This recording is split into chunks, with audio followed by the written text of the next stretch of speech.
Now let's go for the interaction for the LSO summit and for sure later the first panel. As we kick off the second LSO automation summit, we will take a moment to celebrate the past year's milestones before we delve into what's next. With 6 dynamic panel discussions led by top analytics and enterprise-focused panel from our MEF Enterprise Leadership Council, we are ready to explore the future of automation. Now I will go for the first panel, which is moderated by Roy Chua, AvidThink founder and principal.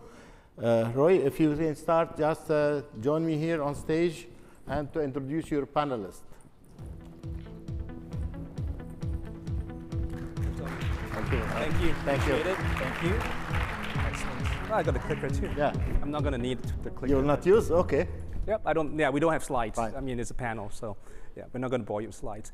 Welcome, everyone. I'm glad everyone's here. I'm going to bring out some of my panelists here on stage. I think you probably know all of them, but just in case you don't, I'm going to go with the names first. So we'll go with Franck Morales, who is SVP of Marketing and Business Development of Orange Wholesale. Franck, would you join me on stage? And let's give him a warm round of applause, please.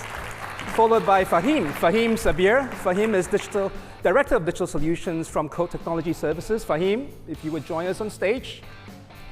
And finally, let's make sure that this round of applause is the loudest. We got Antonella Sanguineti, who is Head of Product Management for Sparkle. Antonella, welcome. Thank you. All right, does anyone want the clicker? No. No. Okay. I'll put it here on the side just in case we need it. All right, so we're going to talk about a topic that everyone is dying to hear about, Gen AI. No, we're not. We're going to talk about NaaS federations, just as hot a topic, just so you know, right? All right, so we're going to so what are NaaS federations and why is it important? So instead of me telling you what it is and why it's important, I'm going to have one of the experts here talk about it. So why NaaS federation? What are the core objectives of NaaS federation, and how does it differ from, I know you're all collaborating already, right? So how does it differ from traditional carrier collaborations? And to answer those difficult questions, we have Franck. Oh, thank you, Roy. Hi, everyone. Very happy to be with you, with Antonella and Fahim as well. So effectively, I think the why is probably as much important as the what. Sure. And in order to start and to get a first punchline, I will use one of the all orange tagline we are used to have. It's alone you go faster, together we go further. So it's a nice teasing for collaboration. But when it comes to speak about NaaS, I think we need something more accurate, more up-to-date in today's world.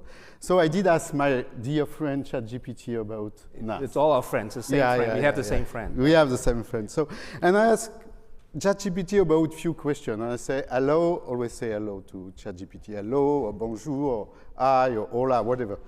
And I asked a few questions about what is the definition of NaaS, how the industry should collaborate to think about the end-to-end of NaaS solutions. And also, what does it mean in today's ecosystem? And moving forward, always saying thanks after each answer. Yep. You never know. AI at one point in time could be human, so say thanks, say hello. And you go, in my view, when you're asking ChatGPT, you go faster in your mind. And finally, I did ask this quite stupid question, but I think it's the right question. And I asked this question. I need to read it in order not to misunderstood. Do you think that currently on NaaS, a service provider on its own can manage, develop, and deliver all the NaaS components without any third-party interoperability? I did ask this question after a long discussion with ChatGPT. Sometime I have time. And I don't want to bother you with the full answer of ChatGPT, several pages, lot of things, very interesting. You can ask this question, it's very interesting, the answer. But I think the conclusion is very spot on what I think we are talking about there. And if I can read this last part of the answer is NaaS typically involves a range of complex components and technologies such as network infrastructure, software-defined networking, virtualization, automation, and orchestration. Developing and managing all of these components in-house could be resource-intensive, time-consuming, and may restrict the service provider's ability to innovate and adapt to changing market demands. Then there is another paragraph, and in conclusion, why it is possible for a service provider to manage all NaaS components on their own, partnering with third-party interoperability providers can often lead to a more successful and sustainable NaaS solution in today's fast-paced and dynamic networking components. That's the answer of ChatGPT, and I think it's completely true. And my translation is, do what you are good at, and don't hesitate to partners, to collaborate, and to use standards of the industry to make sure that whatever is your position in the NaaS value chain ecosystem, you can value your expertise, you can value your services. And if you are a communication service provider, of course, it means that you are able to deliver connectivity and some other type of services, but you are also able to deliver what is the most important thing for our customers, the most valuable thing for our customer, which is to deliver the end-to-end, to orchestrate the end-to-end solution, and to hide at the end of the day the complexity of this quite more and more complex data value chain that we are living through. That's my conclusion, and that's what we are doing currently at Orange with our NaaS platform for B2B, which is Evolution Platform, and we have just announced and released 2 weeks ago our NaaS platform for the wholesale market, which is Click, and the two of them are based on the same fabric. So, and so the last part of your question, Roy, was about this question of how does it differ from today's collaboration. So, and I have two angles on that. First one is it doesn't differ. Second one is it's changing everything. So it's quite complicated to make sure that we can mix the two and to conciliate these two. So why does it differ? Because, and MEF has done that, by bringing in a federated manner all the actors of the communication, let's say the communication retailer, the communication wholesaler, by developing and standardizing the carrier Ethernet as well with technology vendors more than 20 years ago. We already have done this kind of things. We have developed a huge connectivity business supporting a more than $80 billion business. And it's in this is the essence and the spirit of what we are doing currently on the NaaS and on the federation. And we have smoothly moved from carrier Ethernet, you know, for the first trial of API, ordering with Colt, I think Sport Colt, I think Orange. And then we have moved to that. And finally, it's what we are able to do as carrier, to add and integrate partners into our technologies. In the opposite, and coming back from this last sentence of being able of adding and integrating partners in our solution, it changes everything. Why? Because of putting that in the context of all the cloud native technologies, the permanent changes in release of services, the digital relationship with customers, the end-to-end visibility, the end-to-end orchestration, and so on. So definitely, it's changing everything, and it's the reason why the federation is the only way to go to ensure that the industry gives life to a value chain, end-to-end, seamlessly federated, automated and orchestrated with a simplified and standardized model. So it sounds like if an enterprise and I want NaaS, and I want NaaS from point A to point B, and it crosses specifically, so Orange, you know, crosses Colt and Sparkle, that I'll get what I want in a consistent fashion, presumably, when it's implemented and working, like right now, maybe, kind of. Yeah, at least on some piece of the on some piece of it. All right, perfect. So you brought up this end-to-end thing multiple times. I think you said it 7 times in your, well, I didn't count, but end-to-end is an important thing. And I think the question I have in my mind, I'm sure the carriers would, or the enterprises that are sitting here would, is how does this NaaS federation thing ensure this end-to-end experience for customers while involving multiple stakeholders? I mean, there's only 3 here, but you can imagine in the real world, if I'm a large enterprise, a Fortune 50, Fortune 500, there's a lot of carriers that I have to deal with in the world to get connectivity across that. And how is that achieved? And I'm going to turn this question over to Fahim. Thank you. I know it's maybe more difficult question. Quite a big question. Yeah. Well, first of all, I hope Kevin's up trying to get ChatGPT to sign up as a MEF member after that answer. So yeah, I mean, I think that there's a couple of things that we need to unpack there. So first of all, if you think about carriers and how they've kind of interacted with one another, it's been a very sort of connectivity centric, network-centric market in the past. And I think that basically there's been operating models that have kind of emerged out of that. Now, what needs to change, I think this is the same thing as Franck was saying, is carriers need to start dealing with each other as software companies. And that's kind of critical because, software doesn't move at the same speed as connectivity delivery does or has traditionally operated as. So I mean, I think that's the main thing. I think that basically there needs to be an acceptance that integration needs to happen at a software level, not just about it's not just about wires and boxes anymore, which is what it's been in the past. So there's a whole bunch of areas in terms of how do different operators of different markets operating in different spaces doing different technologies actually connect to each other, and how do you deliver sort of end-to-end solutions to enterprises that are actually valuable to them? Right. So yeah, I mean, I think that's the main bit. And do you believe that? I think there's this talk of telco APIs and APIs everywhere. Do you envision it being done through a set of consistent APIs? Do you envision the ability to provide consistent set of SLAs to the enterprises, regardless of all the carriers that we're going across potentially? Is that the vision? Is that the intention? Yeah, absolutely. I mean, consistent APIs are not a nice to have. Ultimately, all of the operators will need to integrate at scale. And you cannot integrate at scale if we have to have a proprietary API between us and every single partner, because we're not talking about a market where there's one partner, 5 partners. We're talking about the market where there's hundreds of partners. And, I mean, I don't know about any of the other carriers, but at Colt we don't have the resources to go and do a proprietary integration for every single one of those. And and like you were saying, it is more than just that. In order to operate a NaaS federation properly, we need to be able to build an ecosystem that actually works back to back.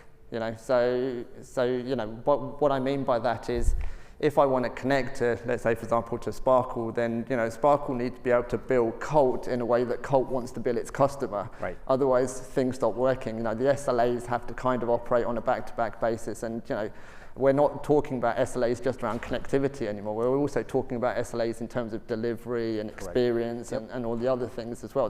That's kind of associated to that. So to me, yeah, I mean, it is more than just a connectivity play. It's just much more, like I said, at a software level. Mm-hmm. And yeah, I mean, it really does change the game a lot. Yeah, for sure it does. And I think you brought up some of the challenges, some of the things that you have to address, including some kind of SLA harmonization or at least normalization in some sense, right? And still sticking with you. Because I like your answer, so we're going to get more of it, like ChatGPT, I guess. I'm going to be nice to you, though. Okay. What are the main? What are the sort of other challenges that you see, whether it's business or technical, operational challenges, right? What's involved in establishing these NaaS federations, and how do you envision the carriers addressing them? Because what you just said seems like a complicated problem. It's more than just carrier E, right? It's a lot more than that. And how are you going to address these challenges? Well, I mean, first of all, I think that there is a need for operating model changes within the actual carriers. First of all, we need to get to the point whereby the carriers themselves are operating in a much more software-centric world, and that's kind of happened with the rise of virtualization, edge compute, and all the other fun stuff that I know you love talking about.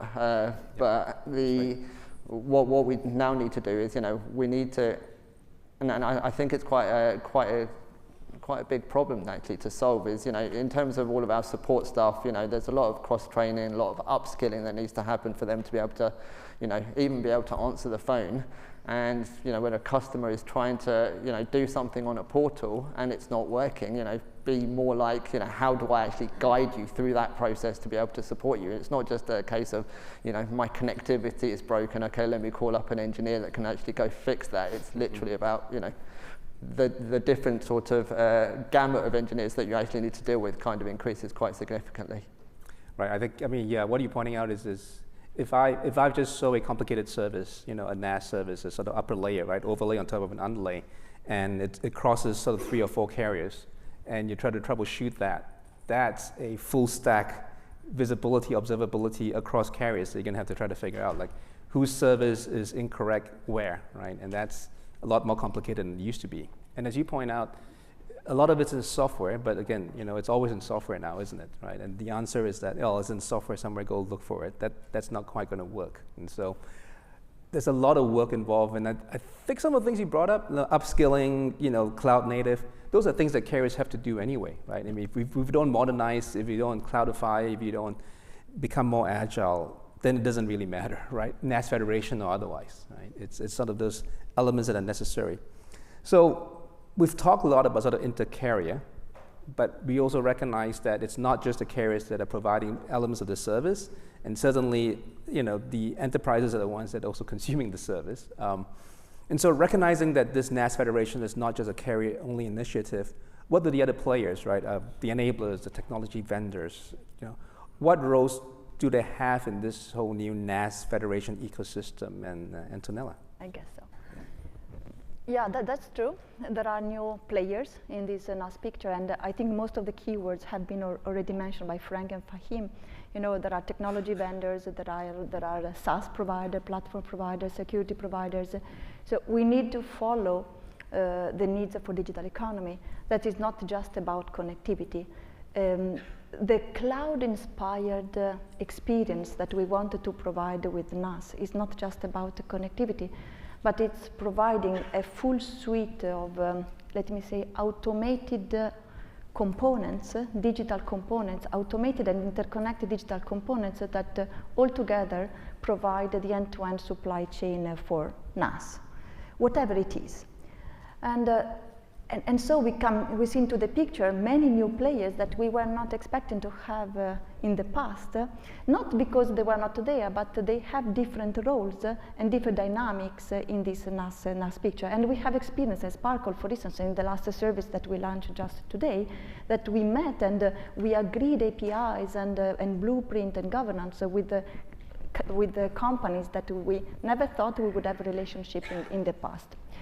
And this is extremely important because all these components that the NaaS promise to put together really need to relate each other and to be interconnected. So it's important that they have a role from the very beginning, because otherwise the solution will not scale and will not be cost effective. And this goes to my second point that you Fahim, touched already. There is a need of scalability and also economical efficiency in providing this NaaS, because NaaS is really beautiful for enterprises. It follows the digital economy, the needs, but has to be also sustainable from the service provider perspective. And it is sustainable if everything works together in a smooth way, in a streamlined way. And here the role of standardization, the role of having a blueprint that everybody follows to make, for instance, integration easy. So it's important that all these partners are part of the federation of in particular our NaaS federation from the very beginning, so that these components are NaaS ready from the very beginning. And then everything becomes much easier to be integrated. And then just the last point about who they are. Technology providers are, of course, the first actors, and I see them in a very peculiar role in hiding complexity and make the role of service providers easy, facilitating the integrations, for instance, through centralized orchestration, through APIs, and through cloud-native architectures. And they also drive innovation a lot, because we need to think that NaaS is not a static framework. It's something that evolves at a very high speed. So it's important that we keep the pace with innovation. And definitely technology providers are the one driving the innovation and forcing us to follow with the same pace. But then there are also a lot of other enablers that, as you mentioned, that are as much relevant as the other ones. And I look at platform providers, SaaS providers, all these actors that are really enablers, because NaaS covers, we mentioned, not only the technical part, but it also spans over different fields like compliance, like security, contractual stuff, legal stuff. And so it requires knowledge and energies that maybe service provider might not have enough or may not want to invest in the moment that they embrace the journey with NaaS. And there comes the enablers with their competence, with their skill, with their mediation layers, everything that facilitates the entry points to the NaaS providers. Last but not least, there are enterprises. I'm very glad that today here there are the Enterprise Council representatives, because we will fail if we not listen continuously to the needs of a market. You mentioned several times, and also in some of your articles, Roy, that this industry have failed sometimes in introducing new things. If we listen to the enterprise needs, that we minimize the risk. You read my article. Yes, I do. I have one reader. I have one reader. She knows it by heart. Well, that's nice. So I wrote it for her. That was basically it. I don't think anyone else read it, so it's okay. That's okay. Anyway, so I mean, I have more questions around how you're going to get them to join us and what's the incentive and all that. But before I do that, we are at a MEF event. I think last I checked, right? And so obviously the MEF's going to play a role in this NaaS Federation, this vision, this dream, or this goal that we're trying to get to. So let me ask Franck another difficult question for you. What's MEF's role in all this, and and where do all the MEF standards that we've made over the years, right? Do they come in? Do we throw them away and make new ones because they're I don't know. What's your thoughts? No, at all. I think we have finished the panel session. MEF is not doing at all anything. No, MEF is important because MEF is embracing NaaS and NaaS Federation. And I like what Fahim said about in order to get a federation, you need to have individuals transforming themselves. So it's true for communication service providers. And as Antonella said, we have a lot of other actors. Some are natively on this operational model of a cloud or whatsoever. Some have to transform also, but it's very important. And so MEF, what it's doing in that is embracing the topic in a 360-degree manner. And I don't know if you have had the chance to read the, let me make sure that I have the right name, the MEF Industry Blueprint V2, October 24, soon in a theater next to you. I think it should be issued today or tomorrow. I have had the chance to read the first version. It's showing how we are embracing with MEF the NaaS in a 360-degree manner. And the elements are engagement within the industry. Look at what we are doing today. But also the standardization, as you mentioned. A lot of standardizations going on MEF, and also, of course, automation behind this standardization. Proof of concept. We are moving forward on launching a program accelerator to make that happen. Testing and certification to give trust. Mm-hmm. Trust for customers, trust for the industry, of course. As we have seen with Carrier Ethernet, the trust of the standardization of Carrier Ethernet has allowed the connectivity business to grow in 20 years significantly. And finally, education. Education towards the press, the industry, the analysts, and of course, the enterprise. And so based on the experience of Carrier Ethernet, MEF has understood and demonstrate right from the beginning that we were needed this federation, faster than ChatGPT maybe, than ChatGPT. So MEF has then focused on the key success factors of this.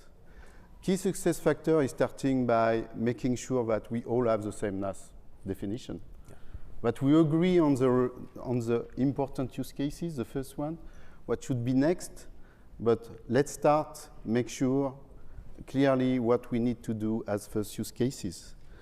embracing and engaging the ecosystem around NaaS.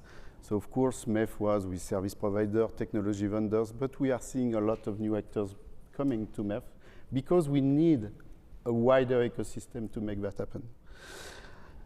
Then as well, taking a clear position in the industry, working with other industry bodies like TM Forum, because we are in the software area, so we have a lot of peers around that. We have TM Forum, we have GSMA.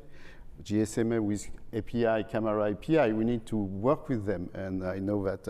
And congrats for the press release in June. Pascal, I don't know where is Pascal, and I know we are working hard as well with camera to develop that. And also, because that is the reason why we are doing everything.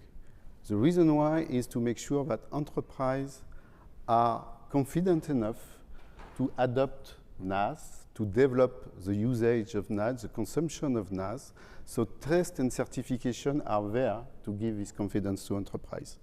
So what MEF is doing as a global industry with communication service provider, technology vendor, cloud service provider, IT providers and so on, is to give life to this NaaS definition and to this NaaS federation. And when we say MEF, it's just us.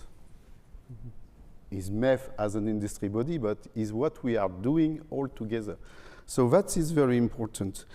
And when it comes to the standardization, I think it's part of this MEF industry blueprint V2. We have more than 100 standards, definition on automation, on service definition, SD-WAN, SASE, and so on, that are already exposed to everyone. And of course, they are all nourishing, feeding the NaaS MEF definition. And the MEF definition, I think it's important to have it, is a combination of on-demand connectivity, application assurance, cybersecurity, and multi-cloud networking within a standard-based automated ecosystem, with a cloud-inspired operational model that you mentioned, Fahim, that delivers cloud-like flexibility, automation, and scalability to network services while extending capabilities such as dynamic connectivity, enhanced application awareness, real-time performance visibility, advanced cybersecurity, and seamless integration across partner network and multi-cloud, edge, and hybrid environments. What a story we have to make. What a journey we have to realize. So this definition is quite easy to understand when you look at this famous scheme. You know, it's coming from Pascal. He has probably 200 versions, but it's always the same. You have the customer on the left. Then you have the service components, connectivity, cybersecurity, service awareness, multi-cloud connectivity, all this stuff, you know that by heart. And on the right, you have the ecosystem of partners that are delivering these service components, because it's where it's important. And of course, everything is linked around LSO, automation, and sometimes blockchain when it's accurate. So we have decided in MEF to make that very concrete, and we have decided to launch a program accelerator on NaaS Federation named Liquid Glass. It's led by Daniel, just left the room. And the vision of this program accelerator is to ensure that providers offering NaaS type of services that can rely on an ecosystem of capable and trusted peers that can meet the demand of a cloud service delivery model. So it's interesting because this vision, it's a bit less communication service providers than MEF used to be. Mm-hmm. And the main result and the result is that we are living through a more than ever complex data value chain. And this digital value chain is a Lego box at the end of the day. Let's make it very simple. I like things simple. So it's a link. We need to think about a Lego box where each Lego piece needs to be adapted to the others, interoperability, but also a Lego box on its own. It's something which is new.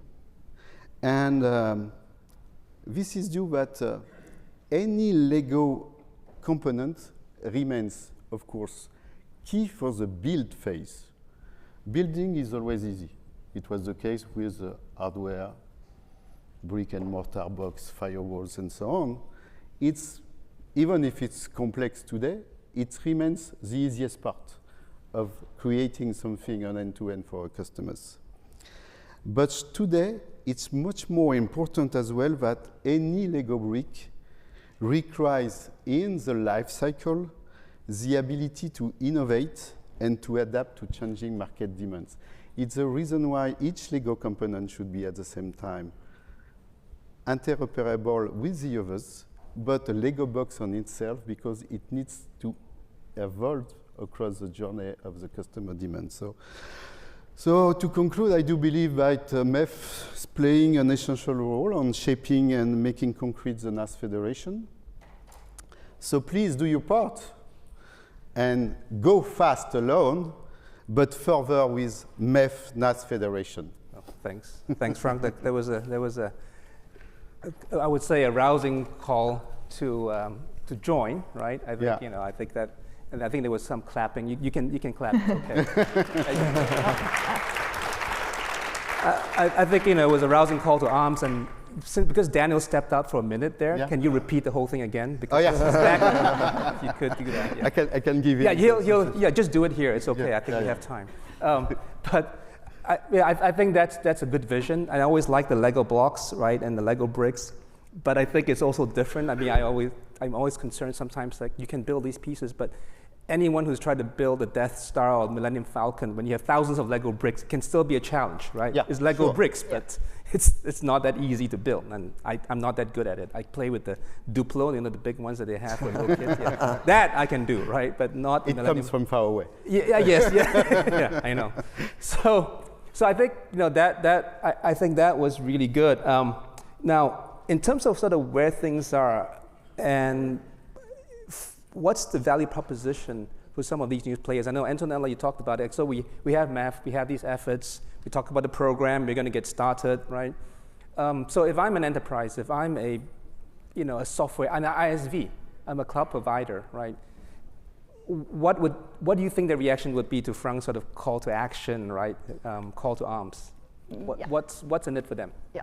So let's start saying that I'm an enthusiastic member of this liquid glass project. So very happy that Sparkle is in, and I can really witness the benefits. So first of all, you are part of a very stimulating environment. You are really at the edge of the discussion with the latest technologies. So it's very stimulating, confronting with the experts on NaaS. To really understand what's behind and what has to be done and so on. So first of all is a top level kind of information and exchange.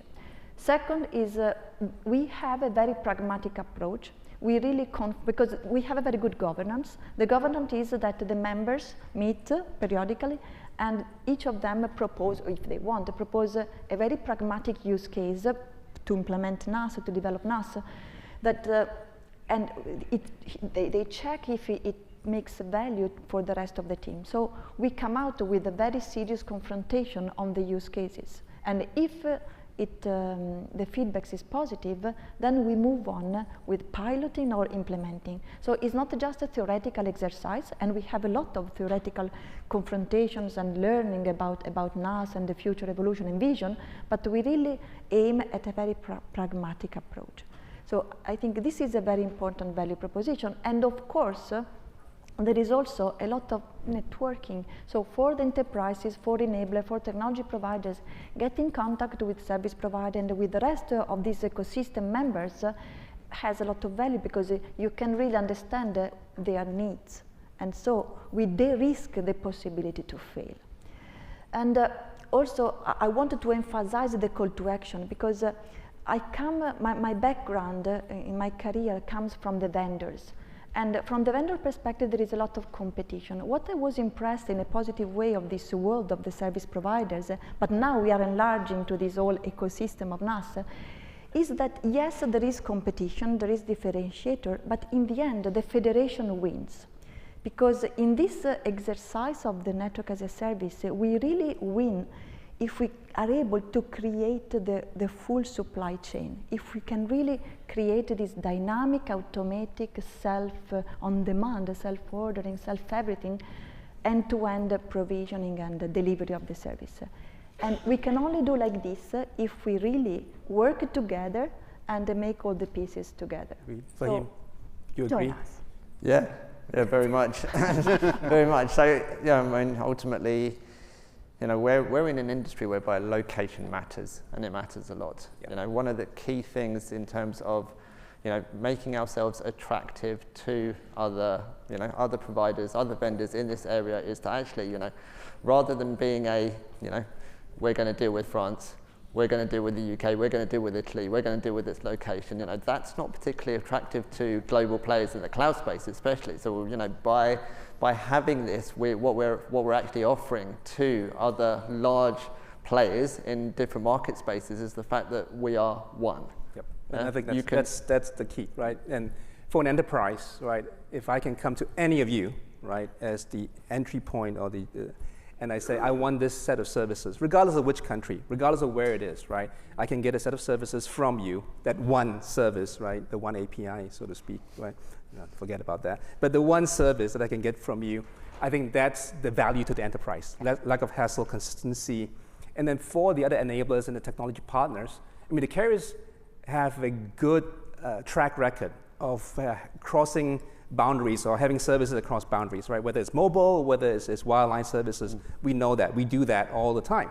And to the extent that the technology enabler can come in here and be part of the ecosystem and make money by enabling the carriers to sell federated NaaS services, upper layer services that have higher value, right? Not just the raw connectivity, but upper value services that can be part of that. And the carrier sells it on my behalf as part of going to the enterprise. I'd be like, why not, right? Now I just have to adhere to the APIs and all these, and to the extent that I work early with you, I get to define APIs that may be favorable to me or make it easy for me to implement with you if I'm part of the early program. I mean, that's what I'm hearing as, you know, an ISV or an enabler or as an end customer of these services. So I think it's definitely an interesting one, and I think the most important thing I heard today was it's going to be concrete. This is not a blueprint you put on paper and you move stuff around. We're actually going to go try it and build it. And I think that's, for me, really important as an analyst, because you can tell me all the stories you want and all the slides you want. I have a huge collection of slides.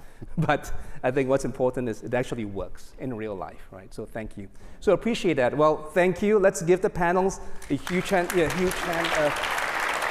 round of applause. Thank you. Thank you. All right, thank you very much. And if you have questions about NaaS Federation, you know who to ask, not me, them, right? Thank you.